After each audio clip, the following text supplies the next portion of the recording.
കൂടെ നിൽക്കുന്നവരെ കൂടി വിലമതിക്കുക. ഒരു ദിവസം ഒരു വേട്ടക്കാരൻ പക്ഷികളെ പിടിക്കാനായി പുഴയുടെ തീരത്ത് വല വിരിച്ചു. വലയിൽ കുറേ ധാന്യമണികൾ വിതറി. അത് കണ്ട് അനേകം പക്ഷികൾ വലയിൽ വന്നിരുന്നു. അവയെല്ലാം വലയിൽ കുടുങ്ങി. ഇനി എങ്ങനെ രക്ഷപ്പെടും? നമുക്കെല്ലാവർക്കും ഒന്നിച്ചു പറക്കാമെന്ന് ബുദ്ധിമാനായ ഒരു പക്ഷി അഭിപ്രായപ്പെട്ടു. എല്ലാവരും അത് സമ്മതിച്ചു. എല്ലാവരും ഒരുമിച്ച് പറന്നുയർന്നു. എല്ലാം സ്വയം നേടാൻ കഴിയുമെന്ന ആത്മവിശ്വാസമോ അഹംബോധമോ ഉള്ള ആരും ആത്യന്തിക വിജയത്തിന് അർഹരല്ല. അവസാന പടിയിൽ നിന്ന് വരെ ചിലപ്പോൾ താഴെ വീണേക്കാം. ഞാൻ മാത്രം മതി എന്ന ധാരണയിൽ യാത്ര തുടരുമ്പോൾ ഇടയ്ക്കൊന്ന് കാലിടറിയാൽ പോലും പിടിച്ചു കയറ്റാൻ ആരും ഉണ്ടായെന്നു വരില്ല.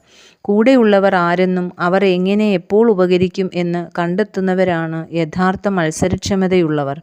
കൂടെ നിൽക്കാൻ ഒരാളെങ്കിലും ഉണ്ടെന്ന് ഉറപ്പുവരുത്തുന്നവരുടെ പ്രയാണം 10 മടങ്ങ് വേഗത്തിലായിരിക്കും. നമുക്കൊറ്റയ്ക്ക്